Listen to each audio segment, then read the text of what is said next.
పాపముల చేతను మీరు చచ్చిన వారు ఉండగా ఆయన మిమ్మల్ని క్రీస్తుతో కూడా బ్రతికించెను.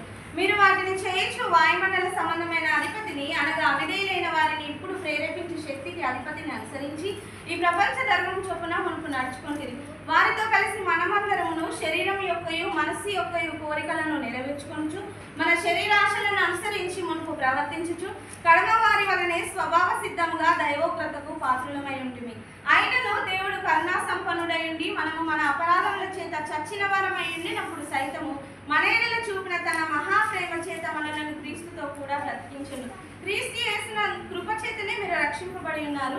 క్రీస్తు యేసునందు ఆయన మనకు చేసిన ఉపకారం ద్వారా అత్యధికమైన తన కృపా మహాదైశ్వర్యమును రాబో యుగములలో కనపరచు నిమిత్తము క్రీస్తు యేసునందు మనలను ఆయనతో కూడా రేపి పరలోకం నందు ఆయనతో కూడా కూర్చుండబెట్టెను.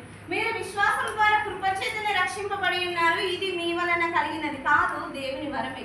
అది క్రియల వలన కలిగినది కాదు కనుక ఎవడును అతిశయపడ వీలు లేదు. మరియు వాటి యందు మనం నడుచుకొనవలెనని దేవుడు ముందుగా సిద్ధపరిచిన సత్క్రియలను చేయటకై మనము క్రీస్తు యేసునందు సృష్టింపబడిన వారమై ఆయన చేసిన పని అయి ఉన్నాము. కాబట్టి మునుపు శరీర విషయంలో అన్యజనులయ్యుండి శరీరమందు చేతితో చేయబడిన సున్నతి గలవారు అనబడిన వారి చేత సున్నతి లేని వారు అనబడిన మీరు ఆ కాలమందు ఇశ్రాయేలుతో సహపౌరులు కాక పరదేశులను వాగ్దాన నిబంధనలు లేని పరజనులను నిరీక్షణ లేని వారును లోకమందు దేవుడు లేని వారునై ఉండి క్రీస్తుకు దూరస్తులై ఉండిరని మీరు జ్ఞాపకం చేసుకొనుడి. ఆయనను మునుపు దూరస్తులైన మీరు ఇప్పుడు క్రీస్తు యేసునందు క్రీస్తు రక్తము వలన సమీపస్తులై ఉన్నారు. ఆయన మన సమాధానమై ఉండి మీకును మాకును ఉండిన ద్వేషమును అనగా విధిరూపకమైన ఆజ్ఞలు గల ధర్మశాస్త్రమును తన శరీరమందు కొట్టివేయుట చేత మధ్యగోడను పడగొట్టి మన ఉభయులను ఏకం చేసెను.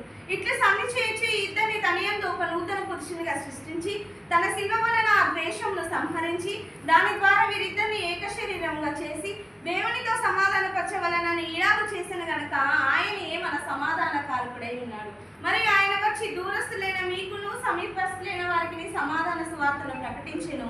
ఆయన ద్వారానే మనం ఉభయులం ఒక్క ఆత్మ యందు తండ్రి సన్నిధికి చేరగలిగి ఉన్నాము. కాబట్టి మీరు ఇక మీద పరజనులను పరదేశులనై ఉండగా పరిశుద్ధులతో ఏక పట్టణస్థులను దేవుని ఇంటి వారునై ఉన్నారు. క్రీస్తు యేసు ముఖ్యమైన మూలరాయి ఉండగా అపోస్తులను ప్రవక్తలను వేసిన పునాది మీద మీరు కట్టబడి ఉన్నారు. ప్రతి కట్టడమును ఆయనలో చక్కగా అమర్చబడి ప్రభువునందు పరిశుద్ధమైన దేవాలయం ఒకటకు వృద్ధి పొందుచున్నది. ఆయనలో మీరు కూడా ఆత్మ మూలంగా దేవునికి నివాస స్థలమై ఉండుటకు కట్టబడుచున్నారు.